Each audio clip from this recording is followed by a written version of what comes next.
From the ruins of empires to the quiet, candlelit monasteries, history tells a story of power, knowledge, and the human spirit. For centuries, one institution claimed to hold the ultimate truth, guiding lives and shaping societies with its authority. Yet beneath the surface, curiosity simmered, ideas whispered, and minds yearned to understand the world beyond dogma. In this journey, we explore how humanity navigated the delicate balance between faith and reason, tradition and discovery, control and freedom. From the ashes of Rome to the dawn of science, from forbidden books to revolutionary ideas, every step reveals the struggle to reconcile belief with evidence. Today, we ask the questions that centuries of history provoke. How did knowledge survive suppression? Who truly shaped human progress? And what lessons remain for us now? Tell us, where are you watching from? And join us as we uncover the hidden threads of our past. Like, share, and subscribe to Mysteries of Earth. In the waning days of the Roman Empire, a once mighty civilization trembled on the edge of oblivion. Its streets, once alive with the pulse of commerce, debate, and imperial authority, grew quiet. Marble statues, symbols of power and permanence, began to crumble under the weight of neglect. Across the sprawling empire, from the sun-soaked forums of Rome to the distant provinces along the Rhine and Danube, a slow and inexorable decay set in, leaving behind echoes of a grandeur that had defined the known world for centuries. Libraries, the sacred repositories of human thought, knowledge painstakingly recorded by generations of scholars, were reduced to ash. Scrolls, their fragile pages filled with mathematics, philosophy, medicine, and astronomy, disappeared in the flames. The teachings of Cicero, the meticulous histories of Livy, the profound inquiries of Galen, all treasures of human curiosity, were lost, leaving behind an intellectual silence that would haunt Europe for generations. What survived was fragmented, scattered, and often inaccessible, hidden in monasteries or carried by fleeing scholars who dared to preserve even a fragment of Rome's brilliance. The collapse of the empire was not sudden, but a slow unraveling, woven from political instability, economic strain, and relentless invasions. Barbarian tribes, long at the peripheries of Roman knowledge, pressed forward, dismantling the networks of trade and communication that had allowed ideas to flow freely across the empire. Once crowded marketplaces, where philosophers, poets, and artisans exchanged not only goods but visions of the world, became desolate. Roads fell into disrepair, aqueducts cracked, and the mechanisms of an advanced civilization, the very lifeblood of reason and order, began to fail. Yet the fall of Rome was more than a geopolitical catastrophe. It was the eclipse of an idea, the belief that human reason, disciplined and guided, could shape the world. With the empire's disintegration, that confidence faltered. In its place rose uncertainty, fear, and the fragile instinct for survival. The streets that once hummed with debates on morality, politics, and the nature of existence now witnessed only whispers of caution, a society recoiling from the vastness of knowledge it had once proudly wielded. Amid the ruins, however, there were sparks that refused to die. Monks, scholars, and wandering sages carried fragments of Roman wisdom into the future, copying texts by candlelight, preserving the embers of reason even as the darkness thickened. In hidden chambers and remote monasteries, the seeds of knowledge were carefully sheltered, waiting for a time when the world might again be ready to listen. It was a slow, quiet resistance, invisible to the armies that swept through the empire and to the masses consumed by survival. And yet, the fall of Rome was not an end, but a pause, a necessary silence before the reawakening of human curiosity. Civilization, stripped bare of its comforts and certainties, would slowly rebuild, one fragment at a time. It would take centuries for the memory of Rome's intellectual achievements to return to daylight, carried not by the power of armies, but by the patient perseverance of minds willing to confront a world plunged into obscurity. In that darkness, The human spirit was tested. Knowledge was fragile, reason uncertain, yet it endured. The fall of Rome teaches us that empires may crumble, but ideas, when carefully preserved and passed from one generation to the next, hold the power to awaken the world again. It is within the silence, amid the ruins and ashes, that history whispers its first lesson. That the rise and fall of civilizations is not merely the story of power, but of memory, of knowledge, and of the relentless, quiet heartbeat of human curiosity. As the Roman Empire crumbled into fragments of stone, silence, and fear, a new power quietly emerged from the shadows of ruin. The Church, a spiritual institution once modest in influence, began to assert itself across the fragmented landscapes of Europe. Where emperors had fallen and governors fled, the Church offered a promise both simple and profound: salvation, stability, and purpose in a world that seemed to have lost both. In the absence of political order, faith became the new foundation of life. Monasteries sprouted across desolate countrysides, their stone walls shielding not only prayer, but knowledge, culture, and the faint flicker of education. Here, scribes preserved the fragile remnants of the Roman libraries, painstakingly copying manuscripts of history, philosophy, and scripture. In cloistered gardens and quiet halls, learning continued in whispers, shielded from the chaos that consumed cities. Yet knowledge alone was not enough. The Church wielded power through belief, a force invisible yet far-reaching, guiding the hearts of millions who yearned for certainty. The Church became both shepherd and sovereign. Bishops and abbots exercised authority not merely over the soul, but over the very rhythm of daily life. Festivals, fasts, and rituals structured society. Prayers and penance wove communities together. Through this spiritual architecture, the Church subtly expanded its influence, shaping law, morality, and even the economy. In an age when armies could no longer guarantee security, the Church promised eternal protection. Its cross became a symbol not only of faith, but of authority. A quiet dominion extending over lands where emperors no longer held sway. Yet the rise of the Church was never merely a story of dominance. It thrived because humanity, fragile and frightened, needed guidance. Peasants laboring under the uncertainty of famine or invasion found hope in the promise of heaven. Nobles navigating the treacherous currents of regional power discovered that alignment with the Church offered both legitimacy and stability. In this delicate dance of faith and politics, the Church mastered a form of power subtler and more enduring than any legion could impose: the power to shape belief itself. Cathedrals began to rise, monumental in their scale, reaching toward the heavens as if to mirror the Church's expanding influence on earth. Within these sacred spaces, stained glass windows narrated stories of morality, sin, and redemption, quietly instructing the illiterate masses in the lessons of Scripture. Bells rang across valleys and towns, calling the faithful to worship, and in their sound lay a constant reminder: though empires crumble, faith endures. Through this period, the Church became a repository of knowledge and a guardian of order.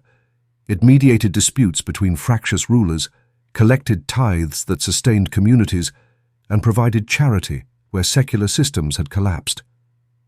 Its authority was comprehensive, shaping not only how people prayed, but how they thought, how they governed, and how they lived. In a world scarred by chaos, the Church offered structure, morality, and a vision of purpose beyond mere survival. Yet even as it consolidated power, the Church quietly planted seeds that would one day challenge it. In preserving classical knowledge, in fostering literacy and education within its monasteries, it unwittingly became a guardian of ideas that might outgrow ecclesiastical control.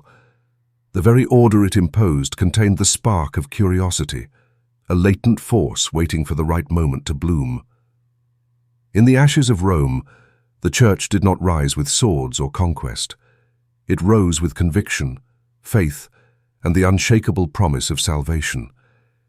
It became a guiding hand in darkness, a ruler of hearts and minds, and the silent architect of a world desperate for order. Within this ascendance, we witness a civilization reshaping itself, not through empire or force, but through belief, devotion, and the enduring human search for meaning.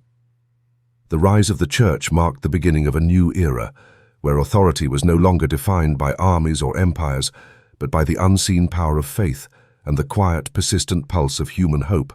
As the sun rose over Europe's fragmented landscapes, a profound stillness settled across villages, towns, and burgeoning cities. The centuries following Rome's fall were not merely quiet in sound, but silent in thought. The Church, having risen to unrivaled authority, became the unchallenged arbiter of truth. Its teachings, carefully woven into every facet of life, left little room for questioning, and curiosity, once the spark of human progress, was gently but firmly subdued. Within the walls of monasteries and cathedrals, voices once rich with debate and inquiry softened into prayerful murmurs. The scrolls and manuscripts that survived the collapse of empires were preserved, yet often hidden from public eyes, accessible only to those deemed worthy. Scholars, aware of the Church's watchful gaze, spoke cautiously, phrasing questions as pious reflections, fearing that overt inquiry might invite condemnation. Knowledge survived, but it did so in hushed tones, shadowed by reverence and restraint. Across Europe, daily life moved to the rhythms set by sacred law. Festivals, fasts, and rituals dictated the calendar. Moral codes, interpreted by priests and monks, governed behavior as strictly as any royal edict. From the smallest hamlet to the largest city, deviation from accepted belief invited suspicion. Even the simplest questions, why does the river flow this way? How does the sun rise?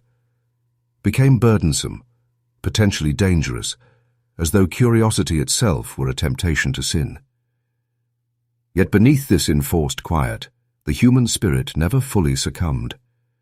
In hidden corners, a candle-lit room in a monastery, a modest scriptorium, a child's whispered question, the faint embers of wonder continued to glow. Some scholars dared to study ancient texts in secret, copying fragments of Greek and Roman knowledge by hand, knowing full well that discovery itself could be dangerous. And in these secret acts, curiosity was not extinguished. It merely slept, waiting for a time when it could awaken again. The Age of Silence was paradoxical. It was an era where faith offered stability, where a singular worldview held societies together through centuries of uncertainty and upheaval.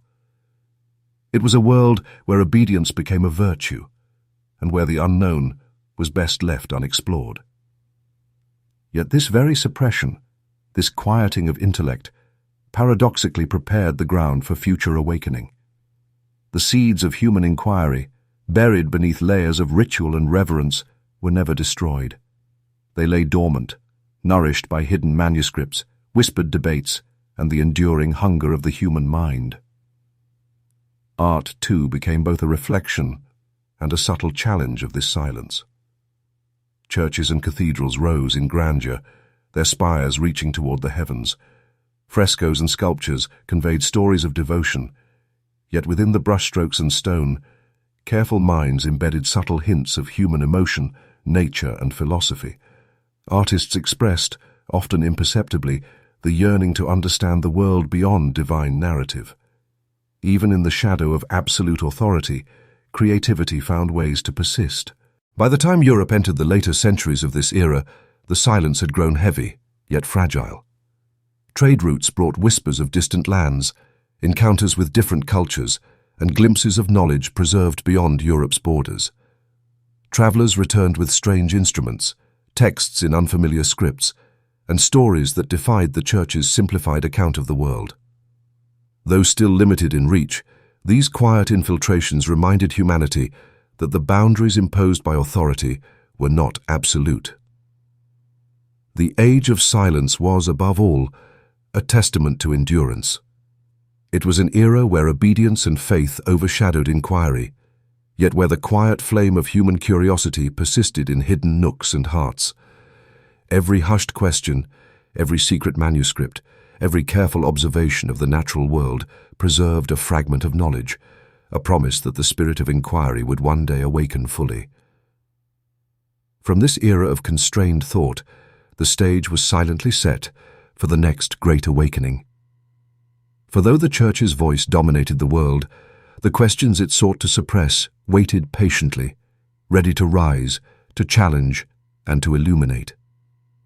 The age of silence was not the death of curiosity.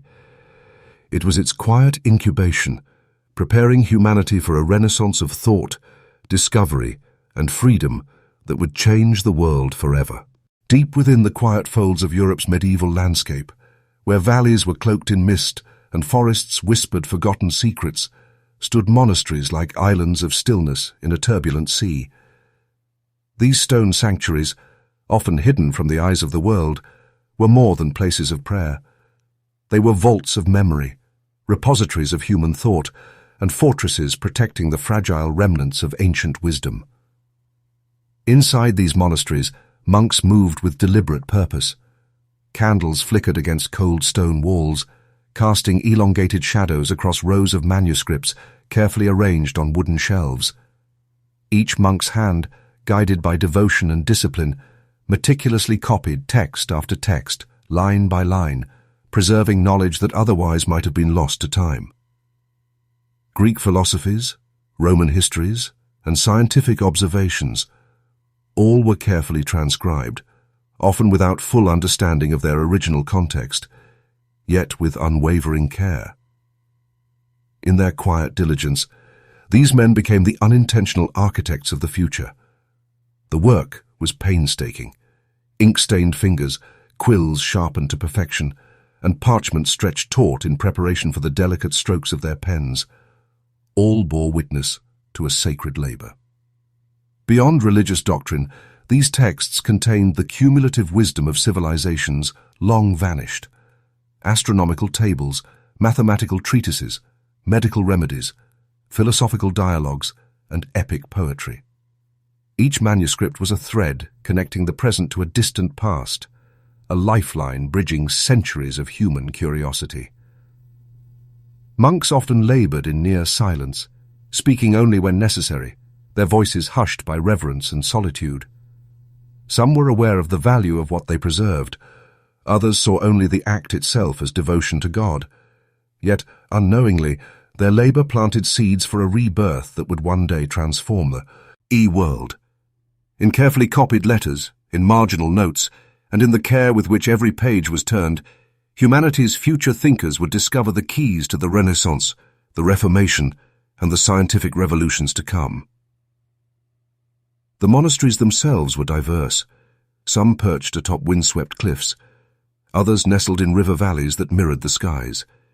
Each cloister became a center of preservation, a haven where the chaos of a fragmented world could not easily intrude.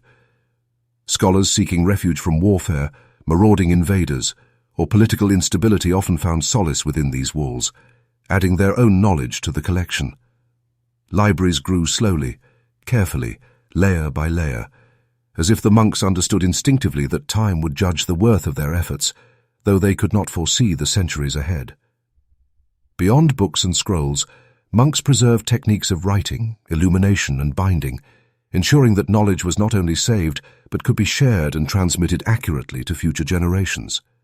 The very act of copying became an art form, a ritual blending devotion, patience, and intellectual curiosity.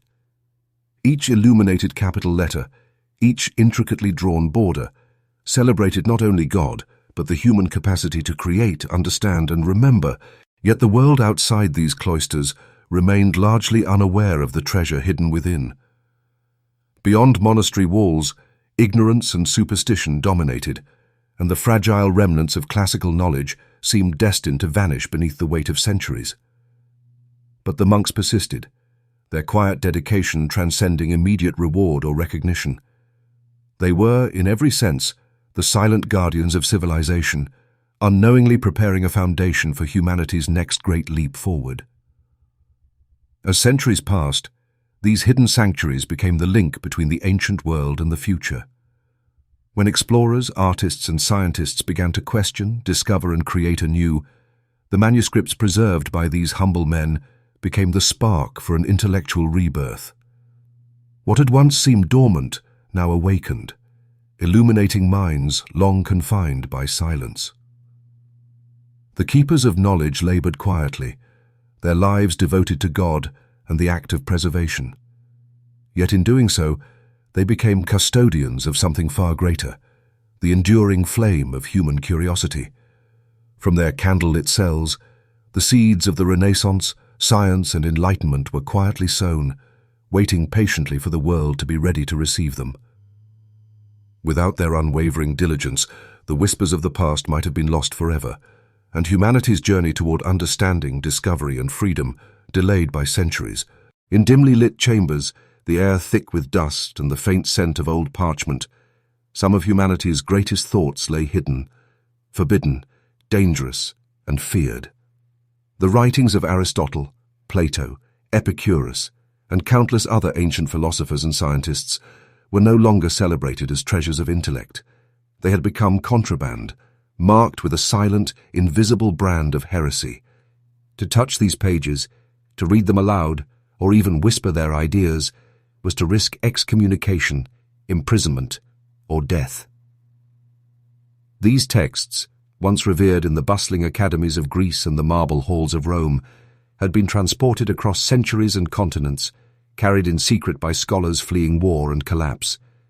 In monasteries and private chambers, the knowledge they contained was locked away, hidden from prying eyes and inquisitive minds. The Church, which now held unchallenged authority over thought and morality, deemed these works dangerous. For within their elegant lines and precise arguments lay ideas that questioned divine order, human purpose, and the unquestioned supremacy of ecclesiastical decree. Yet even in this age of restriction, human curiosity proved stronger than fear. Scholars, scribes, and clandestine students risked everything to preserve and read the forbidden texts. By candlelight, in secret rooms behind sliding panels or beneath trapdoors, they pored over scrolls and codices, tracing the logic of philosophers who had lived thousands of years before. Every word was a rebellion, every marginal note a quiet act of courage. They understood that knowledge was not merely power, but a fragile lifeline connecting past to future, a spark that could one day illuminate the darkness that had settled over Europe. The consequences of discovery were severe. Possession of a single forbidden book could be met with harsh punishment, public humiliation, or even death. Yet the risk did not deter the bold. Some copied texts by hand in secret, smuggling them between towns and across borders. Others memorized entire treatises, ensuring that if the physical copies were destroyed, the ideas would survive in human memory. Across Europe, an invisible network of scholars and guardians quietly thrived, driven by a shared understanding. Knowledge, once lost, could never be fully reclaimed. These forbidden books were more than mere words on parchment. They were symbols of a world that had dared to think freely, long before the chains of authority sought to suppress it. They contained treatises on astronomy that hinted at celestial truths beyond Scripture, ethical discussions challenging unquestioned morality, and philosophies that placed human reason, not divine decree, at the center of understanding.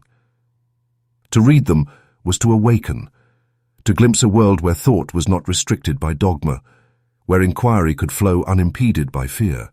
The monks, scholars, and secret students who preserved these texts were, in a sense, custodians of a dormant revolution. They understood that knowledge was a living entity, capable of outlasting empires and doctrines. Every copied page, every hidden manuscript, every whispered lesson was an act of defiance, a testament to the resilience of human curiosity. In the shadows, the seeds of the Renaissance, the Reformation, and the scientific awakening were quietly germinating, nurtured by minds unwilling to accept ignorance as permanent. Even as the Church condemned these works, the forbidden books whispered across centuries, reminding humanity of its capacity to question, to seek, and to imagine. They traveled in secret, carried by courage and intellect, waiting patiently for a time when the world might again be ready to embrace them. And when that time arrived, the ideas preserved in these hidden volumes would burst forth with the force of 1,000 suns, challenging authority, expanding horizons, and awakening Europe from its long intellectual slumber. In the silence of secret libraries, the forbidden books endured, a quiet rebellion against fear and ignorance. They were a testament to the enduring power of thought, a reminder that no matter how absolute control may appear, the human spirit's quest for knowledge can never be fully restrained. In these fragile, hidden manuscripts lay the promise of freedom, the promise that one day humanity would dare to read, to question, and to reclaim the world of ideas for itself. In the dim corridors of medieval Europe, silence was not simply peace, it was fear. Whispers could betray you. Curiosity could condemn you. In an age when the church ruled not only hearts but laws, dissent became a crime against God. To question divine order, to challenge sacred authority, was to invite the relentless gaze of the Inquisition, a machinery of power designed to root out heresy and extinguish independent thought. The Inquisition did not arrive overnight. It evolved slowly, a shadowy institution cloaked in moral righteousness, yet armed with fear. Its agents, inquisitors, often learned men themselves, held immense authority. They interrogated, investigated, and judged, claiming to act on divine mandate. Villages and towns trembled beneath their approach, for no accusation was too small, no suspicion too slight. A whispered critique, a privately held doubt, or even the possession of a forbidden book could be interpreted as rebellion against God himself. Across Europe, centuries of human thought, the philosophies of Greece and Rome, the careful observations of early scientists, even practical knowledge once celebrated in open forums, were buried beneath a tide of fear. The inquisitors moved quietly, efficiently, and mercilessly. Libraries were searched, texts destroyed, and scholars summoned to answer questions that had no correct answer. The Inquisitor's court was a place where the intellect met its harshest test, and too often it was a place where the human mind met its doom.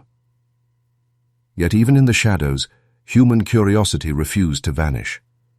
Scholars memorized texts, whispered ideas to trusted friends, and encoded knowledge in ways the Inquisitors could not easily detect. Across hidden chambers and monasteries, the quiet resistance endured. Every act of reading, every hand that copied a text in secrecy was an act of courage, a silent defiance against the a machinery that sought to control not just actions, but thought itself. The Inquisition thrived on fear, but it could not extinguish the fundamental human drive to understand. In towns cloaked in dread, minds still wandered into forbidden territory, questioning the heavens, exploring natural phenomena, and pondering moral truths beyond the narrow bounds prescribed by authority. The Inquisitors may have silenced voices publicly, but the echo of inquiry persisted in whispers, in hidden manuscripts, in the quiet hearts of those unwilling to abandon reason entirely. Across generations, the Inquisition cast a long shadow, shaping the rhythm of European life. It created a culture in which caution became instinctive, curiosity was cloaked, and innovation tiptoed carefully through the corridors of fear. And yet, paradoxically, it also preserved what it sought to destroy. By forcing knowledge into secrecy, ideas were hidden, safeguarded, and sometimes even strengthened. The Inquisitor's fire did not simply consume. It forced the human intellect to adapt, to survive, and to learn the subtle art of resistance. The legacy of the Inquisition is not solely one of oppression. It is a story of the tension between fear and courage, authority and inquiry, control and freedom. It is a reminder that knowledge, once awakened in the human mind, cannot be fully extinguished, no matter how powerful the forces aligned against it. Across centuries, the Inquisitors may have policed thought, but the very act of policing affirmed its value its danger, and its power. As the world moved forward, the Inquisition became a shadow of its former might, its grip gradually loosening under the relentless pressure of reason, science, and human resilience. Yet the echoes of its era remain, a cautionary tale, a haunting reminder of how fragile intellectual freedom can be and how fiercely it must be defended. Even in the darkest periods, the human mind endured, and in that endurance, the seeds of a new dawn were quietly sown, destined to bloom in centuries yet to come. In the shadowed cloisters of medieval Europe, knowledge moved cautiously, always under the vigilant gaze of the Church. Medicine, astronomy, mathematics and physics, fields that had once flourished in the grandeur of Greece and Rome, were now tethered by invisible chains. Every theory, every experiment, every observation had to bow before theology. To challenge the sacred order was to risk more than ridicule. It was to risk excommunication, imprisonment, or worse. Science did not advance freely. It crept, whispered, and hid behind allegory, cloaking curiosity in words that could pass the scrutiny of priests and bishops. In candle-lit chambers, physicians studied the human body with reverent caution. They dissected animals, carefully noting anatomical detail, but human dissection was forbidden, considered a violation of God's sacred design. A healer's insight could save lives, yet every prescription, every diagnosis had to align with the Church's teachings, lest it be declared heretical. Across the continent, the sky itself became a subject of constraint. Astronomers gazed at stars and planets, mapping their courses with painstaking accuracy, yet every celestial observation had to harmonize with Scripture. The universe was not free to reveal its secrets. It existed only as God had decreed. Even the simplest principles of physics could not escape scrutiny. Gravity, motion, and natural forces were understood not as mechanisms of the world, but as instruments of divine will. The natural order was sacrosanct, unquestionable, and immutable. Any suggestion that nature might operate independently, following rules that could be discovered and tested, was dangerous. Scholars who dared speculate on such matters were watched, reported, and sometimes silenced. Ideas fled underground, hidden in marginal notes, cryptic illustrations, and whispered lessons between trusted students. Yet, within these chains, the human intellect did not vanish. Innovation found its secret paths. Ingenious minds discovered ways to observe, measure, and experiment without drawing the Church's ire. Monastic libraries preserved texts of Hippocrates, Galen, Ptolemy, and Euclid, ensuring that the seeds of knowledge were not lost entirely. Across Europe, a delicate dance unfolded. Curiosity moved in shadows, imagination hid in plain sight, and reasoning survived by disguise. Medicine slowly progressed, astronomy charted the heavens, and physics quietly explored the laws of motion. Each breakthrough was a whisper against the weight of theology, a subtle rebellion asserting that the natural world could indeed be understood through observation, evidence, and reason.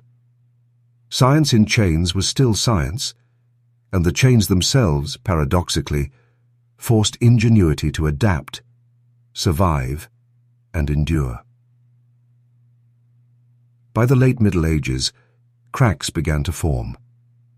The slow resurgence of learning, fueled by translations of ancient texts and contact with the knowledge preserved in the Islamic world, brought glimpses of freedom.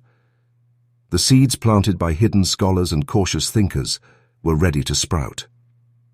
Science, though long constrained, had survived the era of suppression, waiting patiently for a time when reason could once again rise without fear. The story of science in chains is not only one of oppression, but of endurance, resilience, and quiet defiance. It is a reminder that knowledge, even when confined, retains a stubborn vitality.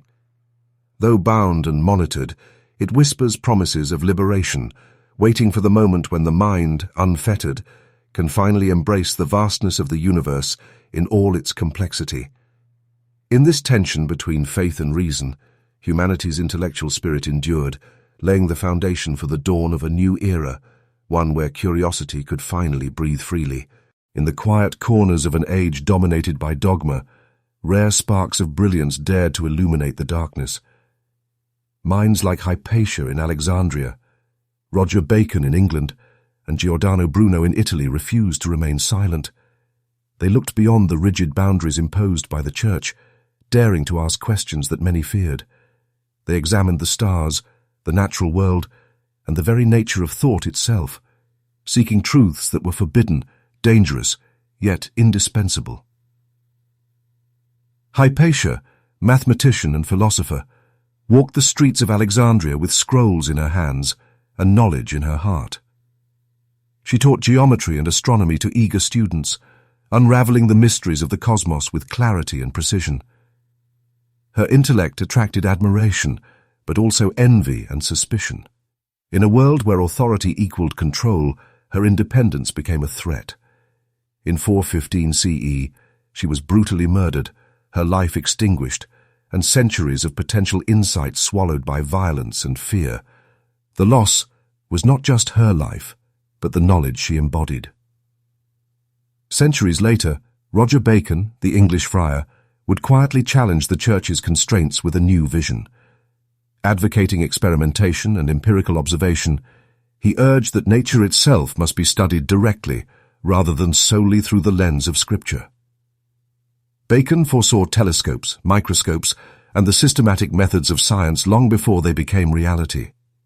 Yet his radical ideas alarmed authorities. He was imprisoned, his genius constrained, a silent testament to the cost of daring to think. Then came Giordano Bruno, a man whose imagination soared across the infinite reaches of the universe.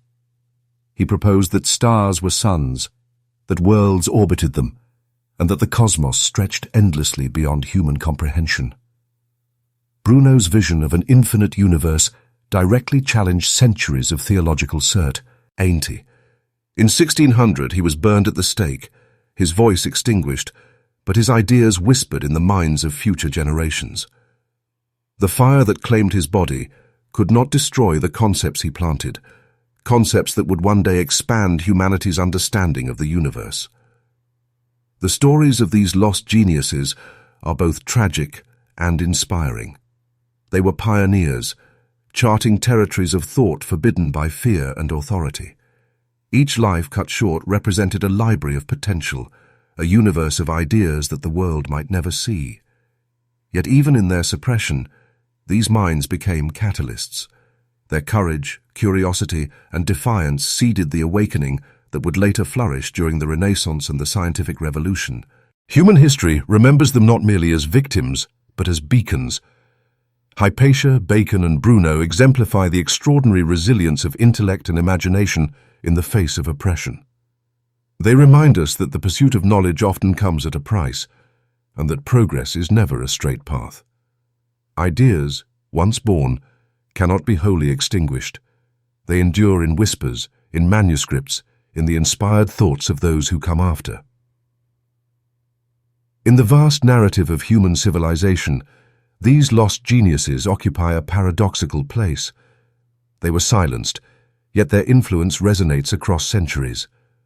Their brilliance was bound by chains of fear and dogma, but their spirit ignited the flames of curiosity that would eventually illuminate the world.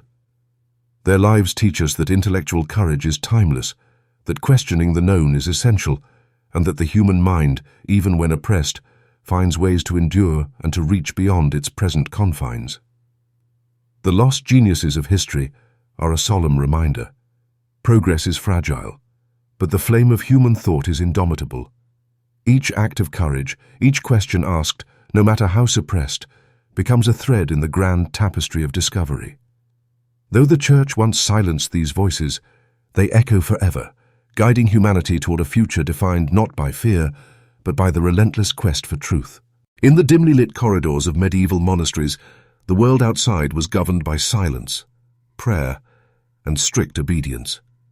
Stone walls and candlelight defined daily life, and the voices of the faithful rose in unbroken chants. Yet within these sacred spaces, away from the public eye, a quiet rebellion unfolded. One not of sword or speech, but of curiosity and wonder. Some monks, despite the weight of doctrine pressing upon them, turned their gaze upward. They observed the stars.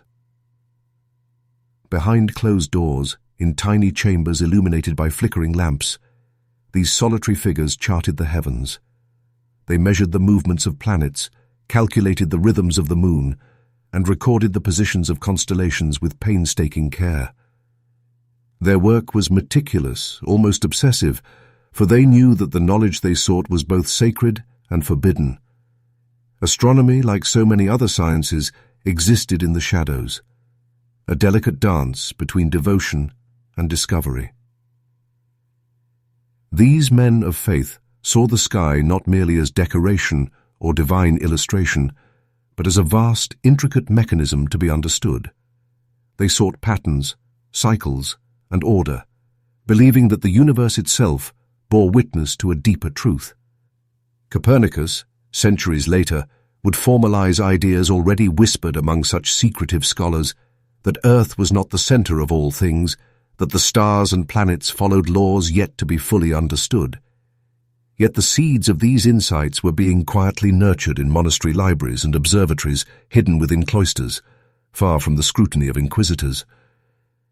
In the stillness of night, monks peered through crude telescopes, or simply measured shadows cast by sunlight through small apertures in stone walls. Their notebooks, filled with delicate sketches and numerical observations, became vaults of knowledge. Each observation was a defiance of ignorance, a testament to the persistence of human curiosity. To record the cosmos was, in its own way, an act of courage, for the Church often viewed deviation from Scripture with suspicion. Despite these risks, the monks pressed on, driven by a belief that faith and reason could coexist. Their pursuit of celestial understanding was not an abandonment of spirituality, but rather an expansion of it.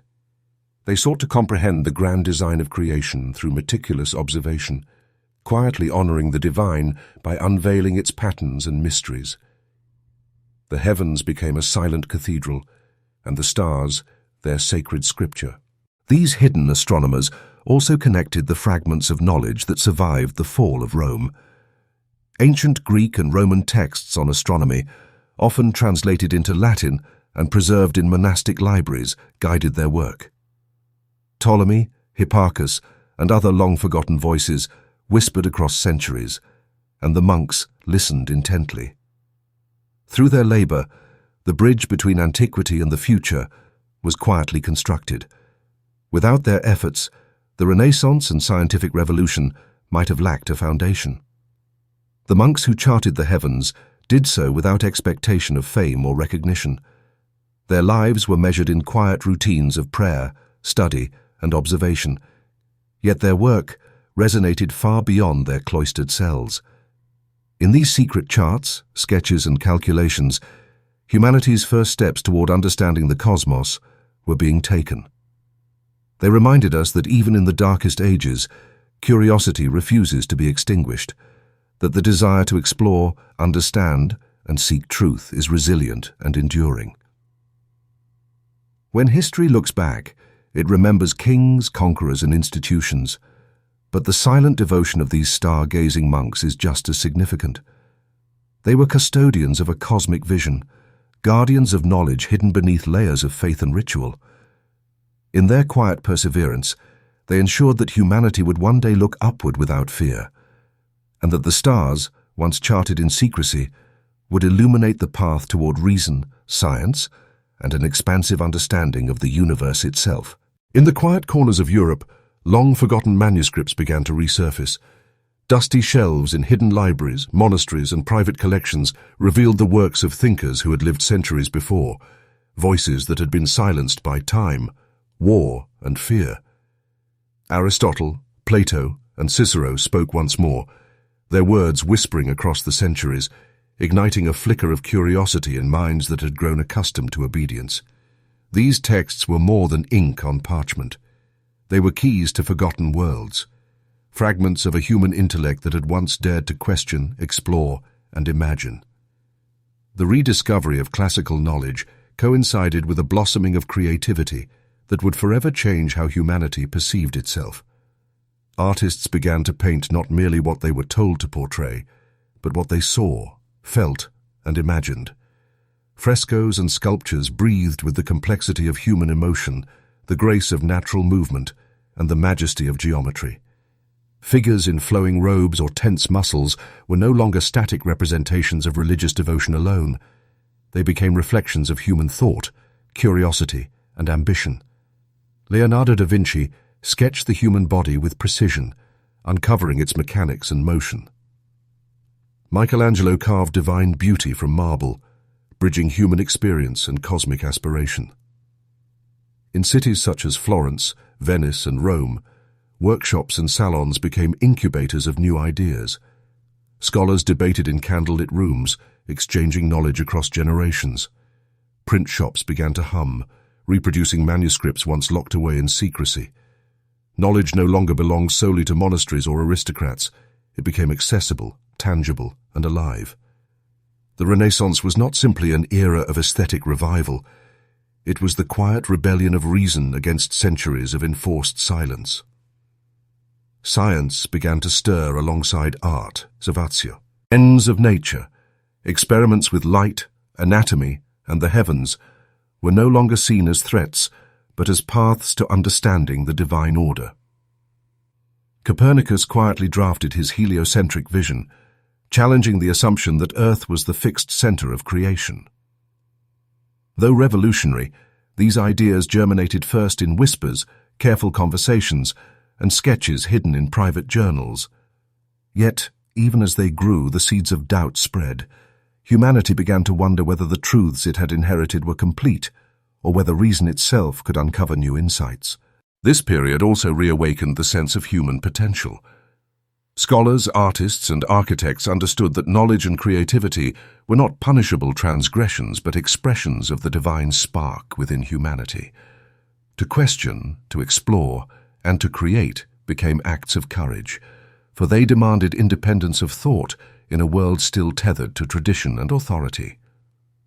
Patronage of artists by enlightened rulers, combined with the hunger of merchants and citizens for culture, provided fertile ground for ideas to grow and spread like wildfire. The Renaissance was, in essence, the first great exhalation of human curiosity after centuries of silence. It reminded Europe that civilization had never truly disappeared. It had merely been suppressed, waiting for a moment when minds brave enough to ask questions would bring it back to life. Each painting, manuscript, and invention became a testament to resilience, to the indomitable drive to understand, to see, and to express the truth of the human experience. By the late 15th century, the sparks of this awakening had begun to form a brilliant flame. Knowledge, beauty, and reason intertwined to challenge the old hierarchies of thought. For the first time in centuries, humanity glimpsed a world where intellect could flourish alongside faith, where curiosity could coexist with devotion, and where the pursuit of understanding was no longer forbidden. In the whispers of scholars and the strokes of painters, the Renaissance declared a single unyielding truth: that human brilliance once suppressed could never be extinguished. In the mid-15th century, a quiet revolution began not on the battlefield, nor in the halls of kings, but in a small workshop in Mainz, Germany. Here, Johannes Gutenberg perfected a device that would forever alter the course of human history: the printing press. For the first time, words could be reproduced rapidly, accurately, and in numbers unimaginable for a world still reliant on painstakingly copied manuscripts. The implications were profound. Knowledge, once precious and scarce, could now escape the confines of monasteries, private collections, and elite scholars. Ideas would no longer be a treasure hidden behind locked doors. Books, pamphlets, and essays began to flow like rivers into towns, cities, and villages. What was once the privilege of a few became the right of many. The Church, which had long controlled the dissemination of knowledge, suddenly faced a challenge it could neither anticipate nor easily restrain. Heretical texts, forbidden philosophies, Critiques of authority and scientific observations now moved at the speed of ink and paper. A new power had emerged, one that no crown, no decree, and no excommunication could fully suppress. In classrooms, marketplaces, and taverns, ordinary people began to read, think, and debate. Latin texts, once the domain of scholars, were translated into vernacular languages, allowing peasants, merchants, and artisans to access knowledge previously beyond their reach. The written word became a force capable of shaping opinion, stirring curiosity, and challenging dogma. A single pamphlet could ignite discussion that spread across towns like wildfire. Ideas traveled faster than fear, and the Church found that its traditional methods of control, censorship, intimidation, and suppression, were increasingly ineffective. Printing was not just a technological innovation, it was an intellectual earthquake. Renaissance humanists, reformers, and scientists suddenly found that their voices could reach beyond the cloistered walls of the elite. Copernicus's heliocentric theories, Martin Luther's theses, and Vesalius's anatomical studies all began to circulate widely, provoking outrage, awe, and contemplation in equal measure. The world was awakening to the realization that knowledge could no longer be monopolized, and that the collective intellect of humanity was capable of independent exploration. Yet the spread of information also brought conflict. Authorities scrambled to regulate the flood of ideas. Books were banned, printers threatened, and readers punished. But each attempt at repression only amplified curiosity. Forbidden texts became symbols of resistance. The more the Church tried to silence knowledge, the louder it spoke through the very act of prohibition. Intellectual rebellion was no longer a solitary act, but a movement, powered by the press and the inexorable human thirst for understanding. The printing press transformed not only the distribution of knowledge, but the very nature of human thought.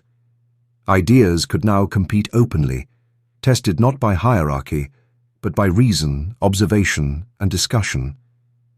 Dogma was no longer the final arbiter. It was simply one voice among many, challenged by evidence and debate. The Renaissance, once a delicate spark, became a roaring blaze as curiosity, reason, and innovation spread with unprecedented speed. By the dawn of the 16th century, Europe had entered a new era. No longer could fear alone restrain inquiry.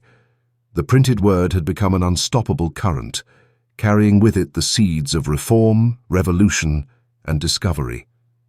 Knowledge had been liberated, and with it, the very structure of authority began to tremble. The Church, which had for centuries commanded silence, now had to contend with a world where ideas moved faster than its power to contain them. In the press's ink-stained pages, the future whispered a singular truth. Once unleashed, knowledge cannot be chained, and once curiosity finds its voice, no authority can silence it. The rebellion had begun, not with sword or fire, but with letters pressed onto paper, setting humanity on a path toward a world where ideas, not fear, would reign supreme. The early 16th century dawned with a tremor beneath the foundations of Europe. A monk in Wittenberg, Martin Luther, dared to defy centuries of unchallenged authority. His 95 theses, nailed to a church door in 1517, were more than complaints. They were a call to re-examine the very nature of faith, salvation, and the divine right of the Church to govern belief. Across the continent, the echo of his actions reverberated, shaking not only religious institutions but the very psyche of society itself. For centuries, the Church had been the unquestioned arbiter of truth. Its teachings shaped morality, guided kings, and dictated the boundaries of thought. Yet now, reformers like Luther, John Calvin, and Ulrich Zwingli spoke a language long suppressed. Reason intertwined with belief, conscience empowered to challenge authority. The act of questioning was no longer heresy. It became a moral imperative, a recognition that faith without reflection was hollow. Suddenly, the world was forced to confront an uncomfortable truth. Devotion could coexist with inquiry, and obedience need not be blind. The consequences were explosive. In towns and cities, the printed word, now widespread thanks to Gutenberg's press, spread ideas with unprecedented speed. Pamphlets, sermons, and translations of the Bible into vernacular languages allowed common people to engage with Scripture directly, bypassing the mediating authority of priests. Literacy, once a privilege of the elite, became a tool of empowerment. Individuals could interpret, question, and choose for themselves. In this awakening, belief was no longer imposed. It was personal, deliberate, and transformative. Yet the Protestant Reformation was far more than a religious debate. It was an intellectual earthquake that reshaped law, education, politics, and society itself. Monarchs were forced to navigate a fractured religious landscape. Arts of faith erupted, alliances shifted, and centuries of stability, fragile though it had been, trembled. Beyond the battlefield, minds were ignited. Scholars, philosophers, and ordinary citizens alike were confronted with the notion that authority could be challenged, that tradition could be questioned, and that society could be reimagined through the lens of conscience. The shockwave extended beyond Europe. It introduced a new concept of individual responsibility, where moral and intellectual choices were no longer mediated by hierarchy. The notion of personal accountability for one's beliefs transformed education, encouraging critical thinking and fostering an environment where inquiry and debate could flourish. Science, philosophy, and exploration were all subtly nourished by this upheaval, as societies slowly learned that knowledge could not remain chained under a single doctrine. Resistance was fierce. The Church fought back with vigor, branding reformers as heretics, excommunicating leaders, and enforcing censorship. Yet, every suppression fueled further defiance. The flame of reform was relentless, spreading across regions and generations, breaking the illusion that truth could ever again be centralized in a single institution. This era, marked by conflict and courage, became the crucible for modernity. It demonstrated that belief and reason, once tightly bound by authority, could diverge, collide, and coexist, forever altering the trajectory of human thought. By the end of the 16th century, Europe had been transformed. The Protestant Reformation was not simply a religious revolution. It was a profound awakening of the human mind. A society once accustomed to passive faith had glimpsed the power of reflection, critical thinking, and self-determined belief. The Reformation had shattered illusions of absolute control, signaling that human reason and conscience could no longer be subdued. In this turbulent period, humanity learned a lesson that would echo through the centuries. Authority, no matter how absolute it once seemed, is ultimately subordinate to the restless curiosity and courage of the human spirit. And from that spark, the modern world began to emerge, a world where thought, inquiry, and faith would never again march in unquestioned unison. In the early 17th century, the heavens held secrets humanity had only dared to imagine.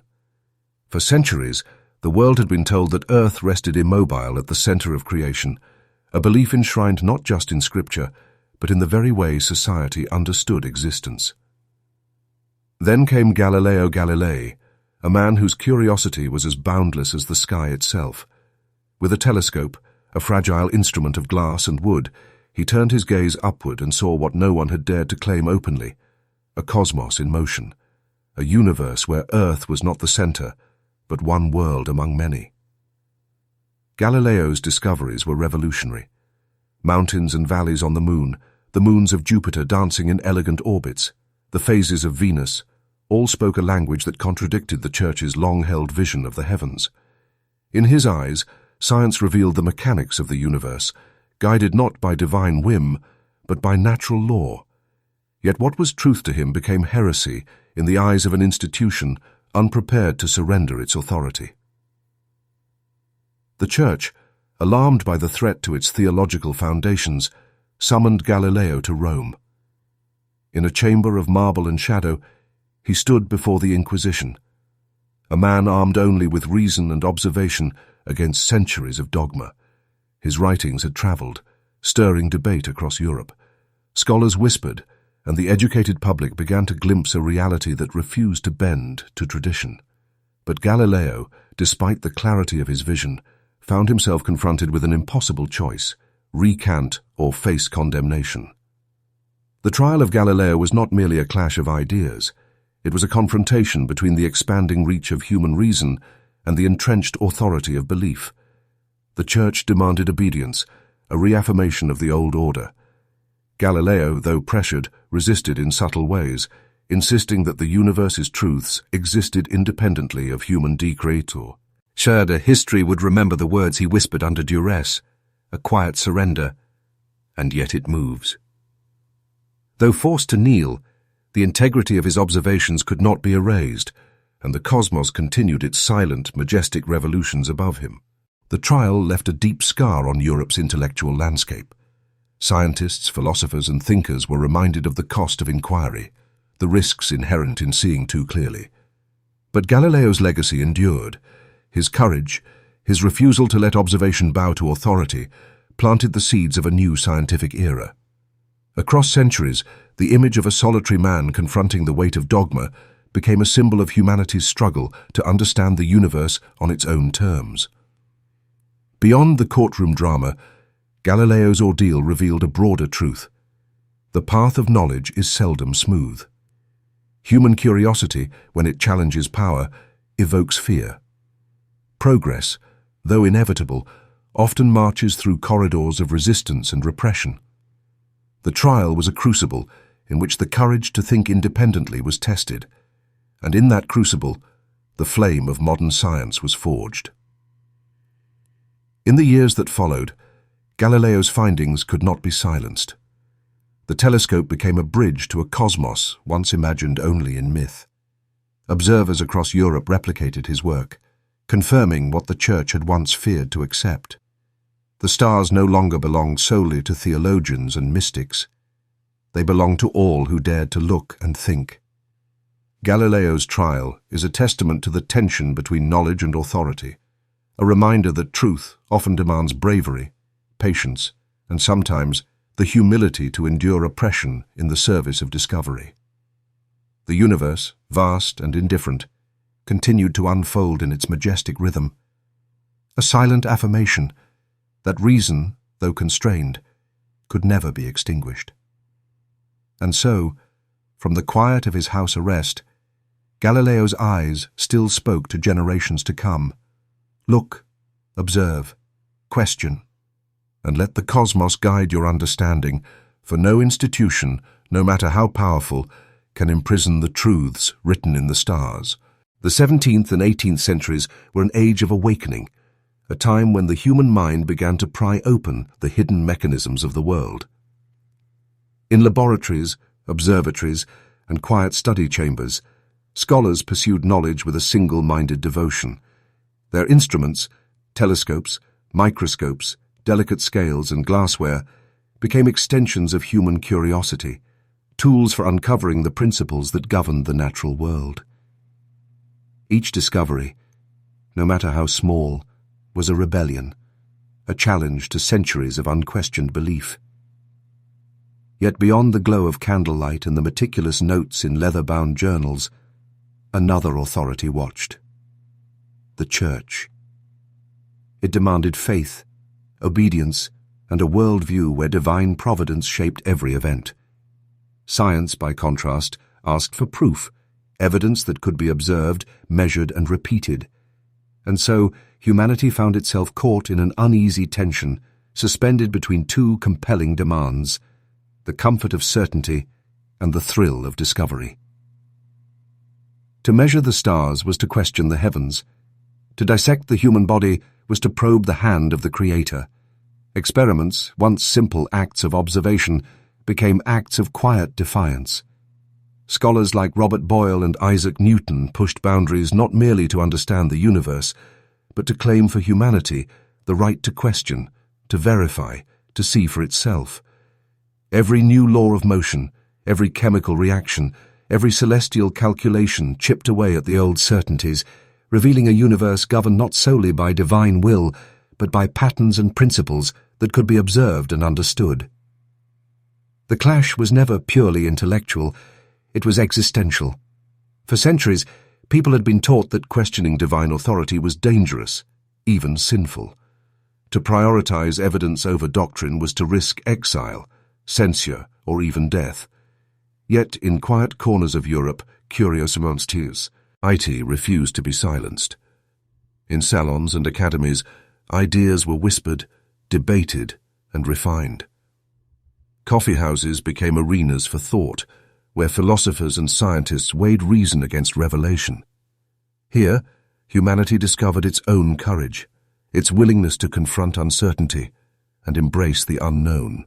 Faith, however, was not entirely lost in this struggle.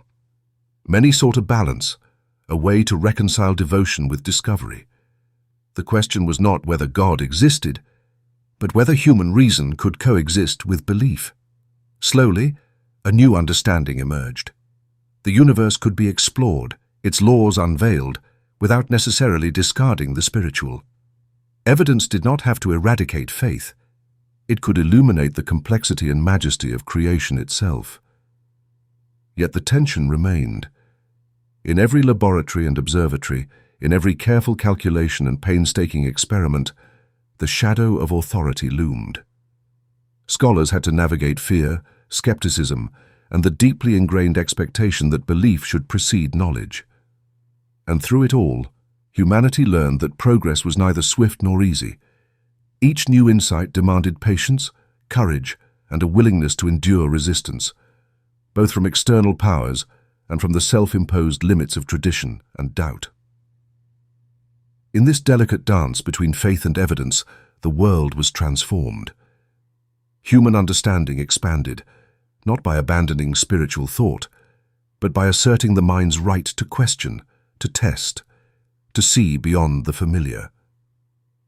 The Enlightenment, though still distant on the horizon, was already being born in these acts of quiet defiance.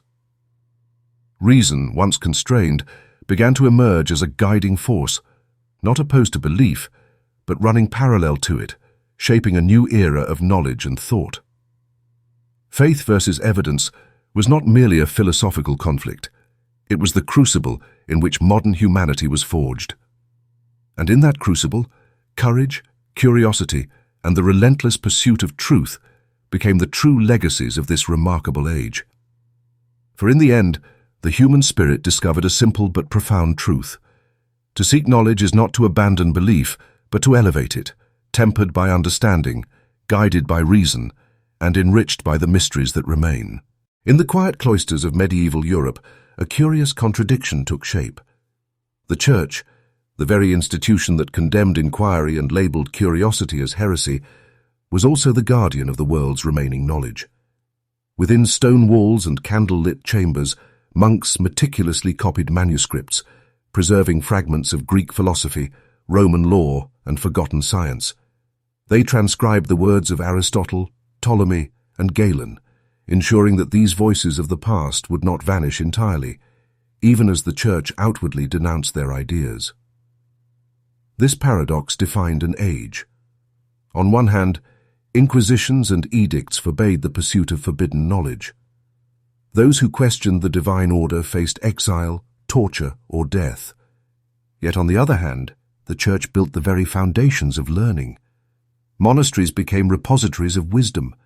Cathedral schools, and later universities, offered spaces where logic, mathematics, and natural philosophy could be studied, often under strict supervision, but studied nonetheless. In trying to control knowledge, the Church inadvertently created the structures that would one day liberate it. The duality of the Church's role reflected the complexity of the times. The medieval world was fragile, vulnerable to chaos, famine, and political upheaval. Knowledge, if mishandled or prematurely revealed, could ignite instability. The Church sought to regulate thought not simply from fear or ambition, but as a form of social stewardship, an attempt to balance order with enlightenment. By controlling the flow of information, it maintained societal cohesion while safeguarding the fragile remnants of human achievement. Yet the preservation of knowledge carried within it the seeds of future rebellion. Scholars trained within church-run institutions began to glimpse truths that challenged orthodox teachings. They studied the movements of the stars, dissected the human body, and debated philosophical ideas, all within the protective, albeit restrictive, framework the Church had created. The paradox became clear. The very entity that sought to suppress thought had unknowingly nurtured the intellect that would one day defy it. Even the architecture of faith reflected this contradiction. Gothic cathedrals, with their soaring arches and intricate stained glass, were not just houses of worship. They were monuments to human ingenuity, to geometry, engineering, and artistic vision. Builders, architects, and artisans pushed the limits of possibility, translating knowledge of mathematics, physics, and material science into stone and glass. The Church demanded obedience, yet simultaneously became a canvas for human creativity and intellect. This tension persisted across centuries. The same institution that denounced Copernicus's heliocentric theory preserved his manuscripts, even as it questioned the implications of his findings. It condemned those who sought to expand understanding, yet ensured that learning itself, in carefully controlled forms, would survive. The paradox was both protective and perilous. It preserved knowledge just long enough for humanity to reclaim it, but never without exacting vigilance and restraint. In the end, the Church's paradox was a mirror of human civilization itself, a force of control intertwined with creation, restriction bound to revelation, fear interlaced with foresight. By maintaining these libraries, schools, and artistic projects, it ensured that the embers of reason would not extinguish entirely, even while trying to contain the blaze. Without this paradoxical guardianship, the Renaissance might never have ignited, and the spark of human curiosity could have languished in permanent darkness. Through its contradictions, the Church taught an enduring lesson. Progress is seldom linear, knowledge is rarely purely liberated, and the forces that restrain us can, in time, become the very instruments of our awakening. In this paradox, we find the complex interplay of power, faith, and human ambition, a reminder that history often unfolds in shadows and contradictions, where even apparent suppression can quietly nurture the future. From the shadow of centuries bound by dogma and tradition, a new light began to shimmer across Europe. It was subtle at first, like the faintest glimmer at dawn, but it carried the promise of transformation.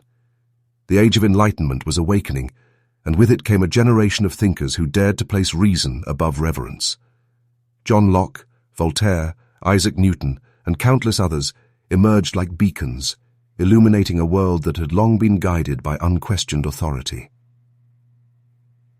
In the quiet chambers of study and the bustling cafes of Paris and London, these minds began their quiet revolution. Locke wrote of human liberty and the social contract, proposing that power should arise from the consent of the governed, not divine decree. Voltaire wielded his pen like a sword, cutting through hypocrisy and intolerance, exposing the absurdities that had for so long been cloaked in sacred tradition. Newton looked to the heavens and to the forces of nature, revealing laws that governed the universe with precision and logic, laws that required neither prayer nor priestly approval to exist. Knowledge, once chained by fear, began to flow freely. Ideas that had been buried, whispered, or condemned now spread through books, letters, and salons.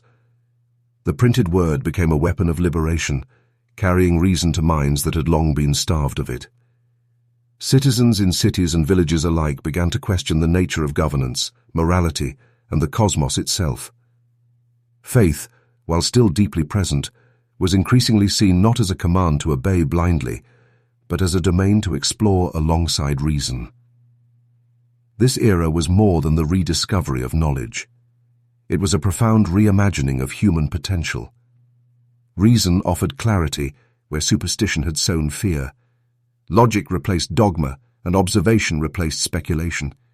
Humanity's gaze turned outward to the stars, inward to the mind, and toward society itself, seeking patterns, principles, and truths that had been obscured for centuries. The seeds sown by these thinkers promised a world where human intellect would not merely follow tradition, but would guide it, challenge it, and expand it. The impact of this awakening was not confined to philosophy or science alone. Art, architecture, and literature began to reflect rational thought, symmetry, and proportion. Societies experimented with law, education, and governance, inspired by the belief that humans could shape their destiny through understanding rather than submission. Even in the face of opposition from entrenched authorities, the momentum of reason proved unstoppable. Knowledge spread faster than any force that sought to suppress it, creating ripples that would reach every corner of Europe. Yet the Enlightenment was not an era of unchallenged triumph. Old powers bristled at the audacity of human inquiry. The Church, monarchs, and traditional institutions found their authority questioned at every turn. And still, the thinkers persevered, not through violence, but through intellect, dialogue, and the written word. Each idea planted, each argument made, was a seed of freedom, destined to grow even in the harshest soil of resistance. By the mid-18th century, the world had begun to change irrevocably. Reason was no longer a hidden spark, but a growing blaze, illuminating possibilities that had long been hidden. The seeds of enlightenment had taken root, promising revolutions in thought, governance, and the very way humans perceived themselves and their place in the universe. Humanity was learning at last that the mind itself could be the ultimate tool of liberation. In these years, we witnessed the extraordinary courage not of armies, but of ideas. The courage to question, to explore, and to imagine a world where knowledge, reason, and evidence guide the path forward. The seeds of enlightenment had been sown, and from them would grow a world forever changed by the boundless potential of human thought. For centuries, the world had been ruled by inherited authority, kings, popes, and the invisible chains of tradition. Knowledge was a privilege tightly guarded, and questioning the sacred order was a perilous endeavor.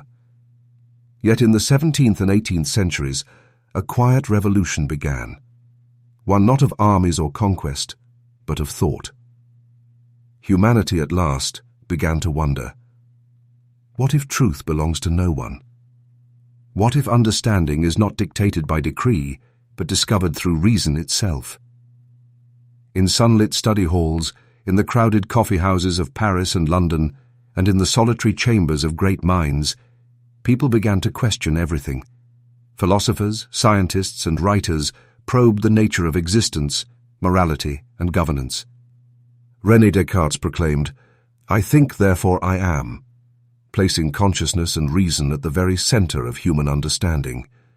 His words rippled across Europe, challenging the notion that authority alone determined what could be known. Science, once shackled by fear and theology, began to flourish. Experiments replaced speculation. Observation replaced dogma.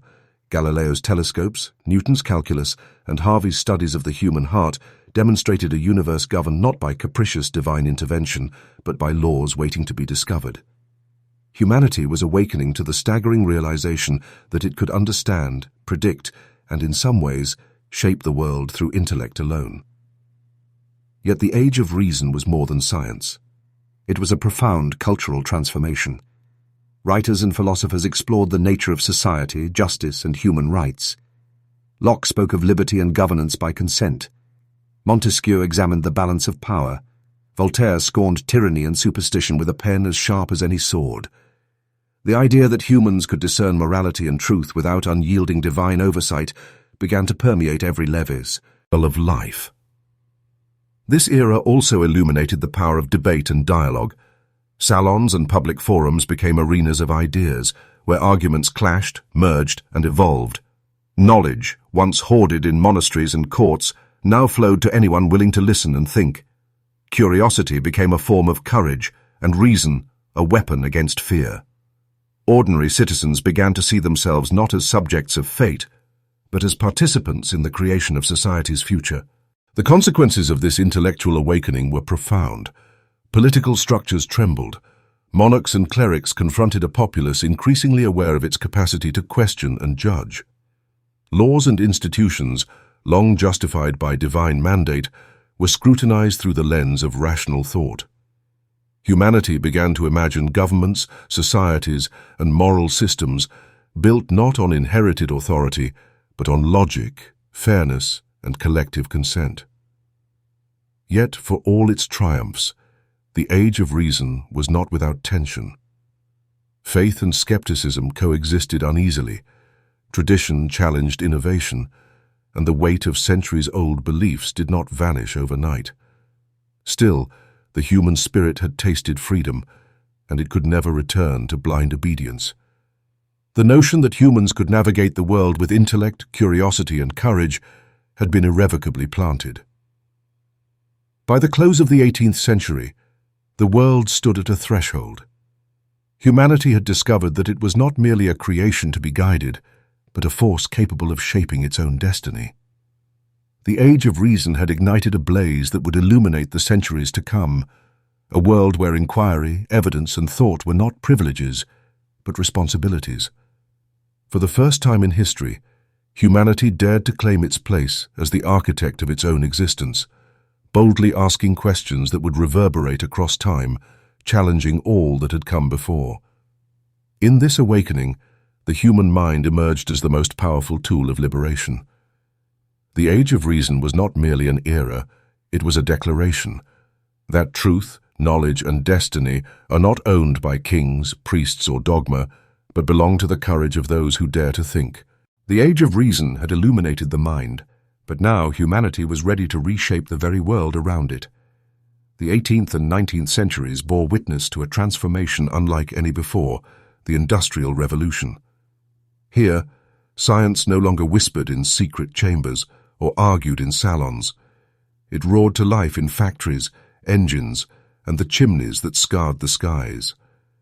The laws of physics, once abstract and theoretical, became instruments of power. Steam and steel replaced scripture and stone. Machines, not monks, now dictated the rhythm of daily life.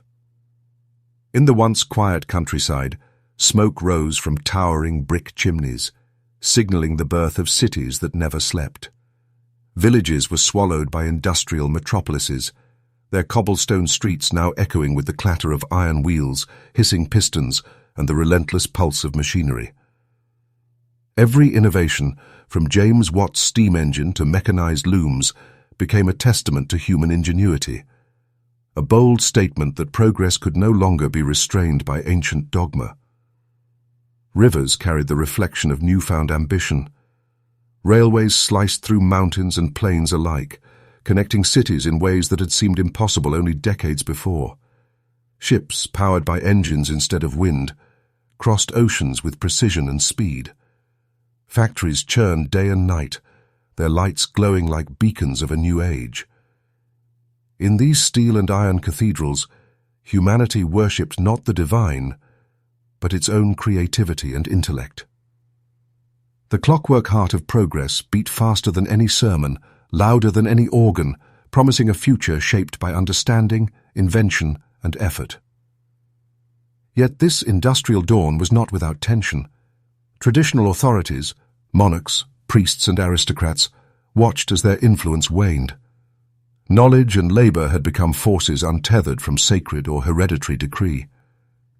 Cities grew crowded, and chaotic, reflecting both the promise and peril of this new epoch. Humanity was discovering that with power came responsibility. The ethical and social consequences of transformation could no longer be ignored. Science, liberated from the constraints of theology, accelerated at an unprecedented pace. Engineers and inventors tested the boundaries of what was possible. Telegraph wires stitched continents together with instantaneous messages. Coal and iron became the lifeblood of empires. Electricity, still in its infancy, promised to illuminate not only streets, but the very potential of human achievement. For the first time, mankind could see the tangible fruits of intellect and labor converge to redefine reality itself. And yet, amid the glow of factories and the hiss of steam engines, the spirit of humanity remained central. Machines were tools, not masters. Reason and imagination guided them, turning abstract theories into tangible, transformative power. Every bolt tightened, every gear turned, every track laid, was a triumph of applied thought, a declaration that the natural world could be understood, harnessed, and reimagined. The industrial dawn was more than technology. It was an assertion of independence from the old hierarchies, a declaration that humans could, through knowledge and effort, alter the very structure of existence. Faith in machinery replaced unquestioned faith in doctrine, yet it was not a rejection of wonder. It was a celebration of human capability. Humanity had learned to create its own miracles, forging power from observation, invention, and relentless curiosity. By the century's close, the world was unrecognizable from the quiet villages of 100 years prior.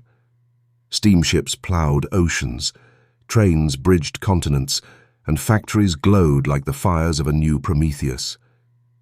In this era, progress became a new god, but one forged by human hands, human thought, and human will.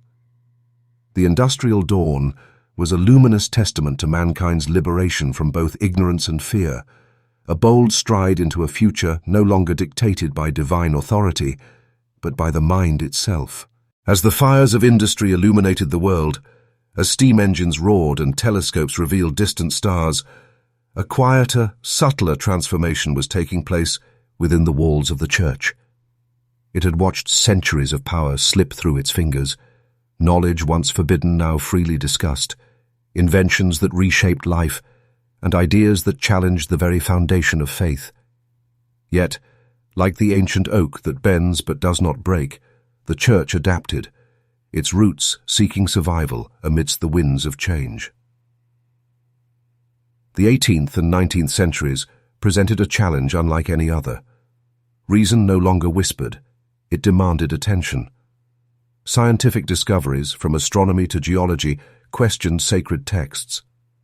Industrial cities, brimming with factories and railways, revealed the practical power of human intellect. Humanity, it seemed, was no longer waiting for divine guidance to shape its destiny, but the church, far from vanishing, began a subtle reinvention. Its voice, once absolute and unyielding, softened. Its doctrines were re-examined, not abandoned, but reinterpreted to survive within a world increasingly defined by evidence, experiment, and innovation. This was a church learning the art of quiet resilience. It realized that survival no longer depended on forbidding books or punishing heresy, but on understanding the new language of humanity: science, education, and reason. Seminaries began to teach in ways that embraced knowledge. Scholars engaged with philosophers, and theologians cautiously entered dialogue with scientists. Slowly the church recognized that, to remain relevant, it could not oppose the march of progress outright. It had to coexist with it. In this period, faith was no longer solely about fear or obedience. It became a framework of values, ethics, and spiritual guidance in a world driven by invention. Leaders of the church began to emphasize compass, science, morality, and the human experience over doctrinal rigidity. They reached into communities transformed by urbanization and industry, offering counsel, comfort, and a moral compass amid the dizzying pace of change. By adjusting its approach, the church reclaimed a role not of absolute authority, but of quiet influence, a guide in a world where reason now held sway. This transformation was not without tension. Conservative factions resisted, clinging to centuries-old interpretations, while progressive voices sought engagement with modern thought. Yet through negotiation, reflection, and adaptation, the church began to find balance. It no longer sought to dominate minds. Instead, it sought to speak to hearts. Its survival depended not on command, but on relevance, on the ability to inspire, guide, and coexist with the unprecedented forces of the modern era. By the late 19th century, the church had become a study in endurance and adaptation. Scientific breakthroughs no longer elicited outright condemnation, but dialogue. Social upheavals no longer demanded only penance, but empathy and action. It learned to preserve its spiritual authority without obstructing human progress. In its own way, the Church had struck back, not with swords or inquisitions, but with wisdom and flexibility, embracing a new identity within a rapidly evolving world. In the shadows of industrial skylines and the hum of machinery, the Church endured. It was no longer the sole arbiter of truth, yet it remained a guardian of meaning, ethics, and spiritual reflection. Its resurgence was subtle, almost imperceptible, yet profound, a reminder that faith, like humanity itself, can adapt, survive, and find purpose, even amidst the relentless tide of reason and progress. Behind the stone walls of the Vatican, beneath the echoing halls where centuries of prayers had been whispered and decrees issued, a quieter revolution was quietly unfolding. Here, amid towering shelves of leather-bound tomes and manuscripts yellowed with age, a group of scholars labored in silence. They were not radicals, nor were they heretics. They were men of faith who had glimpsed the rising power of reason and sought a delicate balance, a bridge between science and the Church, between the mysteries of the heavens and the certainties of Scripture. In dimly lit chambers, these scholars pored over astronomical charts, medical texts, and natural philosophy, often at great personal risk. They understood that to embrace science openly could be seen as disobedience, yet to ignore it was to turn away from truth itself. Like alchemists of old, they labored meticulously, copying, translating, and annotating texts from distant lands and forgotten ages. Their goal was subtle but profound: to demonstrate that the pursuit of knowledge need not contradict the devotion to God. Some ventured into the study of the stars, tracing planetary paths and documenting celestial motions. Others examined the intricacies of human anatomy, not merely to heal, but to understand the divine craftsmanship of the body. Slowly, these quiet visionaries began to see a pattern emerging, a natural order, intricate and vast, that could coexist with the spiritual order of faith. To them, reason and belief were not enemies. They were complementary lenses through which the universe could be understood. These hidden scholars faced constant tension. The Church, after centuries of asserting authority over knowledge, still harbored suspicion towards scientific inquiry. Yet the scholars persisted, writing in coded marginalia, concealing discoveries in layers of commentary, and communicating cautiously with lies. Key-minded thinkers beyond Rome, their work was a whisper against a storm, a careful dance between revelation and restraint. By working in this hidden way, they laid the foundation for future reconciliation between science and religion. They proved that the pursuit of truth need not always provoke conflict, that intellectual curiosity could exist alongside spiritual devotion. The libraries became sanctuaries not only for ancient wisdom but for a new vision, one where empirical observation could illuminate faith, and faith could lend ethical depth to the application of knowledge. These scholars were few, often unnoticed by the wider world, yet their influence stretched far beyond their cloistered halls. Their careful integration of scientific understanding into the spiritual framework planted seeds that would later blossom in more open dialogue between theologians and scientists. It was a slow, quiet revolution, invisible to the crowds, yet monumental in shaping the Church's eventual engagement with modern thought. Amidst the scent of parchment and candle wax, the hidden scholars exemplified patience, courage, and vision. They understood that history moves not only through dramatic upheaval and public debate, but also through quiet persistence, through those willing to navigate fragile alliances, reconcile contradictions, and illuminate possibilities that others could not yet see. In the shadows of the Vatican, these men bridged centuries-old divides. They quietly suggested that faith need not fear reason, that devotion need not deny discovery, and that the human mind, guided by both intellect and reverence, could reach heights previously thought impossible. They were the architects of an invisible renaissance, shaping a future where the pursuit of knowledge and the embrace of belief could coexist, a future that centuries later would be more visible, more celebrated, and ultimately transformative for humanity itself. Behind the stone walls of convents and the quiet cloisters of medieval Europe, a subtle but extraordinary force persisted. Women whose intellect, curiosity, and compassion quietly defied the conventions of their age. These were not the figures recorded in grand histories or painted in the frescoes of kings' courts. They were scribes, healers, and scholars, their brilliance often hidden from the world, yet their influence profound. In dimly lit chambers, candlelight flickering across parchment, they transcribed texts, copied manuscripts, and preserved knowledge that might have otherwise been lost to time. Some studied the natural world, observing herbs and remedies, carefully recording their findings in notebooks that would later inform the practice of medicine. Others immersed themselves in philosophy, theology, or astronomy, engaging with ideas that the outside world deemed the domain of men. Hypatia, though earlier than this era, became an emblem of the dangers and potential of female intellect, a reminder that women, too, could grapple with the universe's greatest mysteries. Within convents, countless unknown names followed similar paths, quietly nurturing understanding and questioning, even if only in whispers between sisters.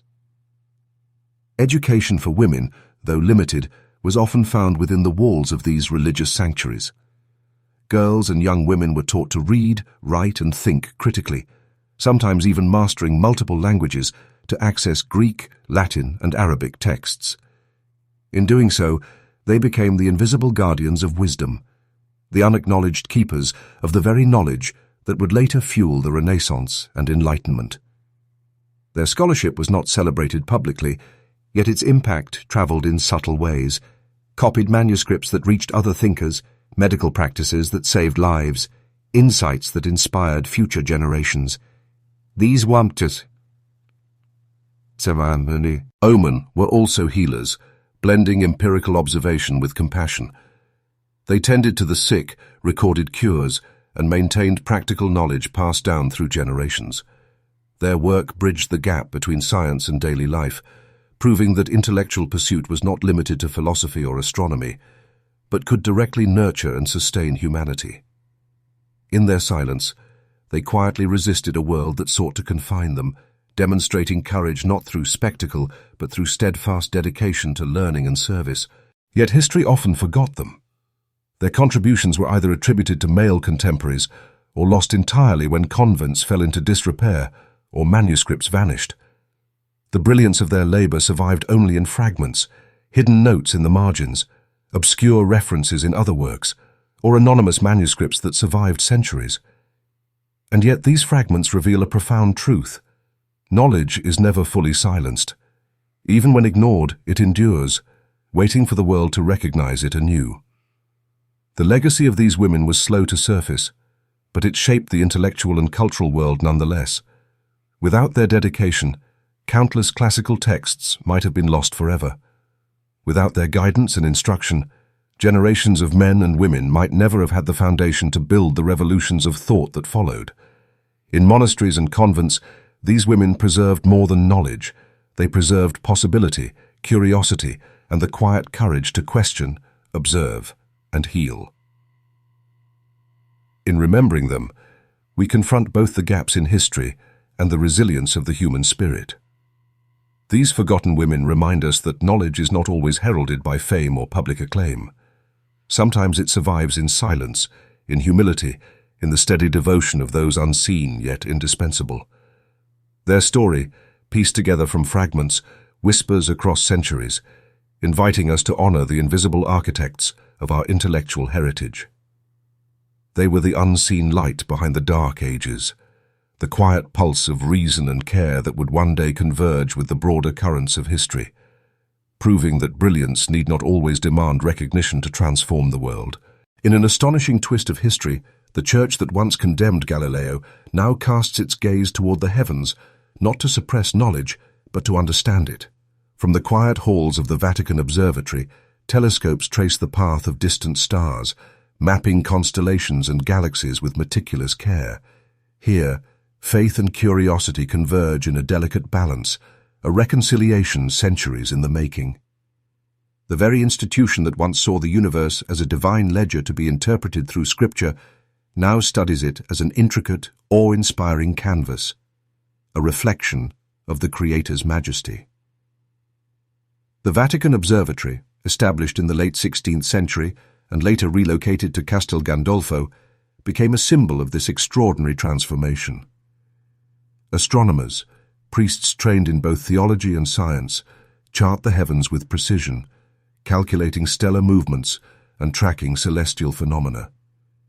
Their work spans the observable universe, from nearby planets to galaxies millions of light years away. Each observation, each calculation, is infused with reverence, an acknowledgement that the cosmos is at once a physical reality and a spiritual mystery. Irony threads through this endeavor. The Church that once forced Galileo to recant the truth of the heliocentric model now embraces scientific methods to explore the very reality he had championed. Telescope lenses replace fear, spectrographs replace condemnation. For these modern ecclesiastical scientists, the pursuit of knowledge is a devotion, an act of worship, and an expression of humanity's insatiable curiosity. Faith no longer dictates the shape of the universe. Instead, it seeks understanding through observation and evidence, harmonizing belief with empirical insight. Beyond the telescopes, the Vatican engages in global collaborations, exchanging data with observatories worldwide. Studies of variable stars, distant quasars, and cosmic phenomena unfold not in isolation, but as part of a universal quest to comprehend the vastness of existence. In this setting, science becomes a bridge rather than a threat, a pathway that allows faith to coexist with reason, curiosity to coexist with devotion. Here, the divine is not imposed upon the cosmos. It is glimpsed in the laws that govern it, in the patterns that emerge, and in the staggering beauty of creation itself. This transformation reflects more than institutional evolution. It mirrors humanity's broader journey. The Church's engagement with astronomy exemplifies the capacity to learn, adapt, and embrace truths that were once feared.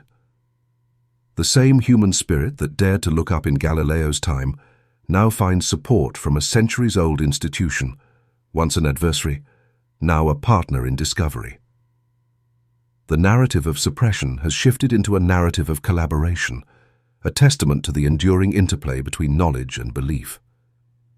Yet the endeavor is not merely scientific. Each observation evokes reflection, awe, and contemplation. As the stars and galaxies are charted, the Vatican reminds humanity that the universe is vast, mysterious, and infinitely intricate. Each discovery carries both a scientific explanation and a poetic resonance, a reminder that the search for truth transcends categories and divisions. Faith and science, once perceived as opposing forces, find a fragile, beautiful harmony in this pursuit. From the echoes of Galileo's trial to the quiet hum of observatory instruments, the Church's journey reveals a profound truth. Humanity's quest to understand the universe is relentless. Knowledge, once feared, now illuminates the heavens. And in this reconciliation, we witness a remarkable transformation. An institution that once sought to contain thought now celebrates it, extending its vision beyond earthly bounds to the infinite expanse of the cosmos. In the night sky above Rome, among the glittering stars and distant galaxies, one can trace the story of humanity itself. A journey from fear to understanding, from silence to dialogue, from condemnation to curiosity.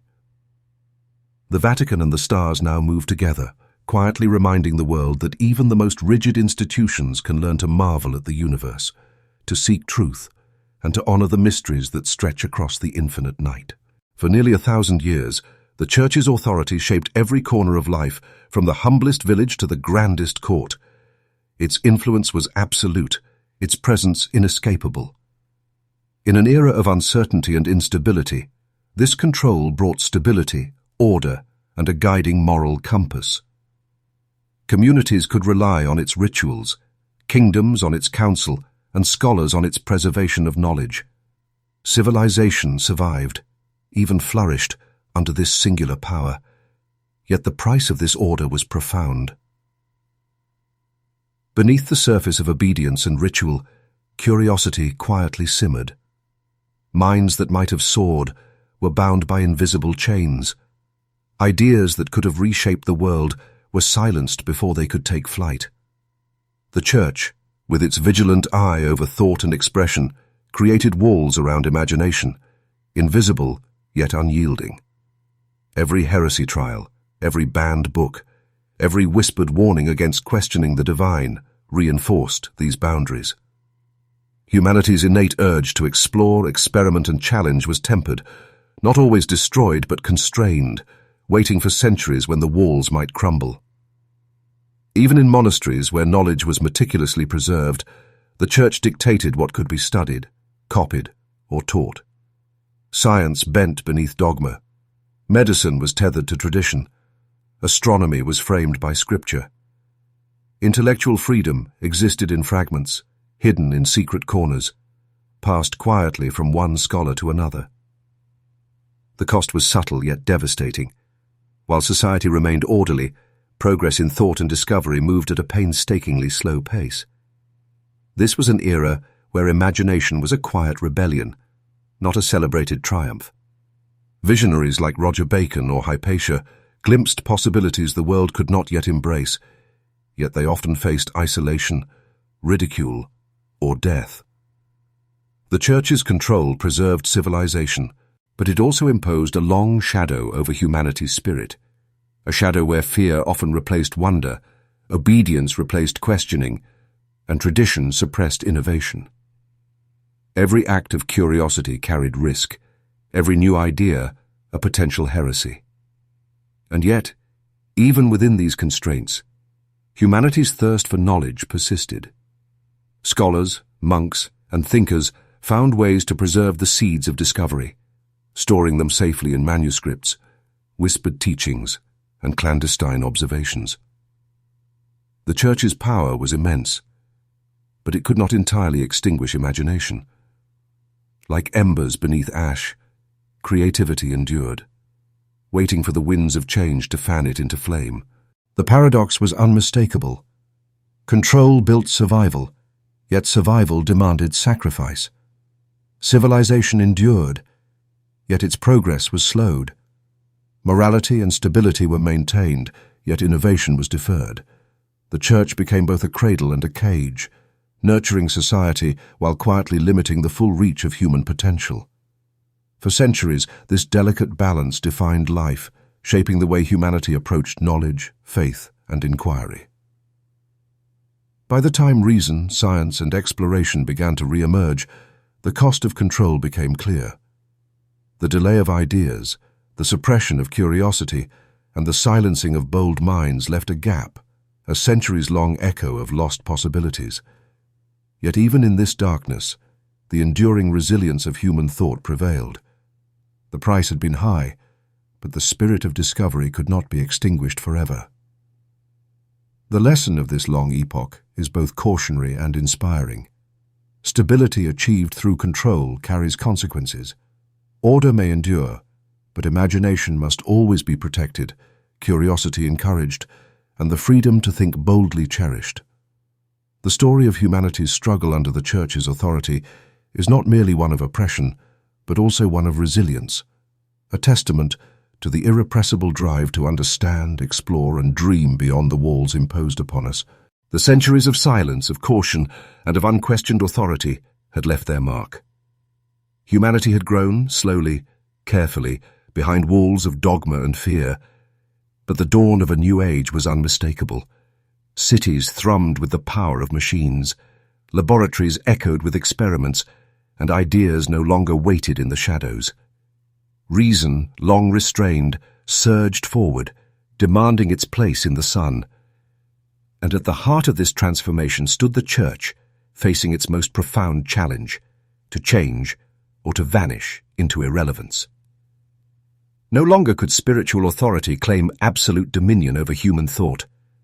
The discoveries of Galileo, Newton, and countless others had altered perception itself. The world had learned to measure, to observe, to question, and it had realized that faith, however deeply held, could not alone explain the mysteries of existence. Yet the Church was not powerless. Slowly, it began to navigate this new terrain, seeking a path where tradition and truth might coexist. The turning of the age was subtle, a quiet revolution that did not roar with cannon fire, but unfolded in libraries, lecture halls, and quiet councils. Popes, theologians, and scholars began to recognize that confrontation alone could not preserve relevance. Dialogue became the new instrument of influence. Scientific truths, once seen as heresy, were cautiously acknowledged. Evolution, once condemned, became a subject of careful engagement. The Church began to embrace the notion that understanding the natural world did not diminish the divine, but could illuminate it in ways faith alone never could. At the same time, society itself was transforming. Education spread, literacy soared, and ordinary people no longer relied solely on sermons to explain life, morality, or purpose. Human beings, armed with curiosity and intellect, stepped forward to explore the cosmos, probe the nature of life, and unlock the potential of mind and machine. The Church's role shifted from absolute ruler of thought to guide of conscience, from enforcer of doctrine to advocate of moral reflection. Yet this coexistence was uneasy. Skepticism and suspicion lingered on both sides. Faith questioned reason, wary of the arrogance of human intellect. Science eyed faith, wary of untested dogma. And within the Church itself, internal struggles raged, between conservatism and reform, fear and vision. But the age demanded adaptation, and slowly a transformation took hold. The institution that had once silenced inquiry now sought to engage with it, not as adversary, but as participant. This turning of the age was not merely institutional, it was profoundly personal. Humanity, long shackled by centuries of external authority, began to reclaim the right to think independently, to explore freely, and to reconcile curiosity with reverence. Individuals no longer waited for permission to learn, to question, to innovate. Faith became a companion to reason rather than a master, and science became a tool to explore, not a rival to undermine. By the mid-19th century, as Darwin's ideas circulated and industrial revolutions reshaped daily life, the Church had transformed once more. It acknowledged the limits of dogma, embraced dialogue, and sought a new role, as moral compass, ethical advisor, and steward of human values in an ever-complex world. The turning of the age was complete, not with the defeat of belief, but with the integration of knowledge, creativity, and spirituality into a shared human journey. In this era, the modern world emerged from the long shadow of authority. Science illuminated the cosmos, reason guided society, and faith offered meaning and reflection. Humanity learned that progress need not come at the cost of spirit, nor spirituality at the expense of intellect. The Church had adapted not by surrender, but by understanding that its strength lay not in domination, but in guidance. The turning of the age marked a new covenant for civilization, one where curiosity and devotion, inquiry and reverence coexist, intertwined, and forever shaping the unfolding story of human civilization. It was a lesson that no empire, no authority could impose, that survival, relevance, and wisdom require the courage to change, and the humility to embrace the evolving journey of knowledge. History often casts the Church as the adversary of progress, the ancient force that chained knowledge and subdued curiosity. Yet, as we stand on the threshold of the modern world, a different perspective emerges. Perhaps the Church never truly held humanity back. Perhaps it only mirrored the fears, doubts, and uncertainties that have always lived within us. The tension between comfort and discovery, between belief and the relentless pursuit of truth. For centuries, human beings have oscillated between the security of faith and the uncertainty of reason, and the Church was merely the reflection of that eternal struggle. From the ashes of Rome to the laboratories of the Industrial Revolution, civilization moved forward not in spite of faith, but alongside it. Faith provided structure, a moral compass, a sense of order in a world otherwise fraught with chaos. It was both protector and guide, offering solace to the frightened and hope to the uncertain. And yet, humanity's curiosity, that quiet, insistent whisper, never died. It pushed against walls, sought light in forbidden texts, and gazed at stars beyond the reach of earthly authority. The tension between faith and reason is not a story of oppression alone. It is a story of balance, a story of the human mind learning to navigate the unknown. The future, much like the past, will be defined by this interplay. Science illuminates the mysteries of the natural world, revealing processes and patterns once hidden in the shadows. It teaches us to question, to test, and to imagine beyond immediate boundaries. Faith, in its evolved form, nurtures the ethical, spiritual, and emotional dimensions of existence, reminding us that knowledge without meaning can be hollow, and discovery without purpose can be cold. Together they offer humanity a dual lens, one to understand the cosmos, the other to interpret our place within it. Every age, the Church has adapted, sometimes reluctantly, sometimes boldly. It survived the upheavals of the Renaissance, the rebellions of the Reformation, and the unstoppable march of modern science. In doing so, it revealed an unexpected truth. No institution, no ideology can fully contain the human spirit. We are both seekers and believers, explorers and worshippers, scientists and poets. The Church, rather than a chain, can be seen as a mirror, reflecting our collective fears, desires, and the struggle to reconcile the known with the unknown. As we face the future, the lessons of history become clear. Humanity's progress is not a war between faith and reason, but a dialogue, sometimes uneasy, sometimes tumultuous, between two complementary forces that shape the human experience. Our moral questions, our search for meaning, and our ethical responsibilities persist even as our understanding of the universe expands. Faith, reimagined for a world of information and discovery, becomes less about control and more about reflection, compassion, and guidance. Science, liberated from dogma, becomes the engine of curiosity, exploration, and innovation.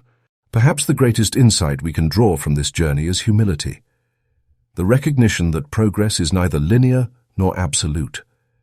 The Church, like humanity itself, has been cautious and brave, resistant and visionary, flawed yet essential. It reminds us that every step forward carries questions, that every advance demands contemplation, and that wisdom is forged not by rejecting the past, but by learning from it. In the end, the story of faith and the future is not merely a story of institutions or dogma. It is the story of us, humanity navigating the delicate balance between certainty and doubt, between the desire to know and the need to believe. The Church, the thinkers, the scientists, and the dreamers all played their parts, shaping a civilization that is endlessly questioning, endlessly striving, and endlessly alive. Perhaps the Church never held us back. Perhaps it simply reflected our humanity, our fears, our courage, our longing to understand, and our eternal journey toward truth. And in that reflection we see not an obstacle but a mirror, a testament to the complexity, resilience, and beauty of the human spirit. As our journey through history draws to a close, we see a world shaped by both faith and reason, by devotion and discovery.